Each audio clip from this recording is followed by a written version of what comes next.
नमस्कार दोस्तों। आपने रिसेंटली न्यूज़ देखे होंगे कि रशिया की मेंबर ऑफ पार्लियामेंट्स ने एक प्रस्ताव वोट किया है कि जहां उन्होंने कहा है कि आज के बाद हम तालिबान को एक टेररिस्ट ग्रुपिंग का दर्जा नहीं देंगे। तालिबान वही मुजाहिदीन है जिनको सप्रेस करने के लिए 1979 से 1989 के बीच में यूएसएसआर ने एक ब्लडी वॉर खेली थी अफगानिस्तान के अंदर। खैर, समय की आवश्यकता ऐसी रही है कि जहां रशिया को यू टर्न लेना पड़ता है।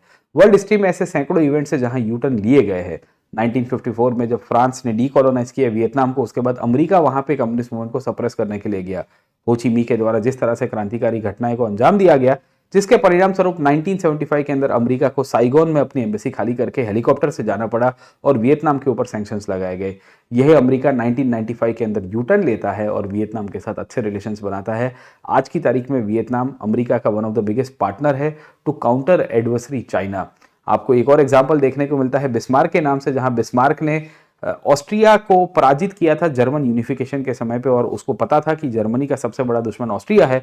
उसके बावजूद भी बिस्मार्क ने ऑस्ट्रिया के साथ अपने अच्छे संबंध बनाए। ट्रीटी ऑफ प्राग के द्वारा विल्सी की ऑस्ट्रिया के साथ अपने एक अलायंस क्रिएट की, फ्रांस को डिफीट किया, जर्मनी को यूनिफाई किया। और भारत या दुनिया के इतिहास के अंदर देखा जाए तो वर्ल्ड वॉर वन में ऑस्ट्रिया जर्मनी का सबसे वन पार्टनर के रूप में निकल के आया। तो बिस्मार्क का भी यू टर्न था, जहां वो अपने नंबर वन दुश्मन को अपना साथी बना देता है। मेरे पीछे आप तीन महाशय का फोटो देख पा रहे होंगे, जहां पे रूजवेल्ट है अमेरिका का राष्ट्रपति, चर्चिल जो ब्रिटेन का प्राइम मिनिस्टर था, और स्टालिन। स्टालिन क्या कर रहा है भाई साहब, ये कैपिटलिस्ट लोगों के साथ। तो कहानी वर्ल्ड वॉर टू की है। वर्ल्ड वॉर टू से पहले कम्युनिज्म और कैपिटलिज्म के बीच में ऑलरेडी आइडियोलॉजिकल कॉन्फ्लिक्ट हो गई थी, पर हिटलर ने जिस प्रकार की परिस्थिति क्रिएट की, जहां स्टालिन को ब्रिटिश और अमेरिकन अपने साथ लेके और हिटलर को पराजित करने में बहुत बड़ा रोल प्ले किया, तो परिस्थिति ऐसी क्रिएट हुई जहां यू टर्न लगाना पड़ा। ब्रिटिश सरकार ने भी ये किया है। 1920 से पहले भारत के अंदर कम्युनिस्ट मूवमेंट के ऊपर बैन लगाया गया था।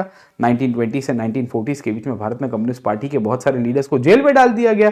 पर 1940s के समय पे जब वर्ल्ड वॉर टू की परिस्थिति बदली, स्टालिन अमेरिका का और ब्रिटेन का अलाय बना, तो तात्कालीन ब्रिटिश वाइसरॉय लिंगलिथ गो भी भारत में कम्युनिस्ट मूवमेंट के ऊपर से बैन हटा देते हैं और कहते हैं कि तुम आज के बाद ब्रिटिश अलाइज हो, तुम्हें ब्रिटेन के विरुद्ध में अब आंदोलन नहीं करना है, तुम तो साथ देना है। शायद इसी का ही परिणाम था कि कम्युनिस्ट मूवमेंट ने क्विट इंडिया मूवमेंट में पार्टिसिपेट मना कर दिया, क्योंकि गांधी उस पीरियड में एंटी ब्रिटिश स्टैंड ले रहे थे।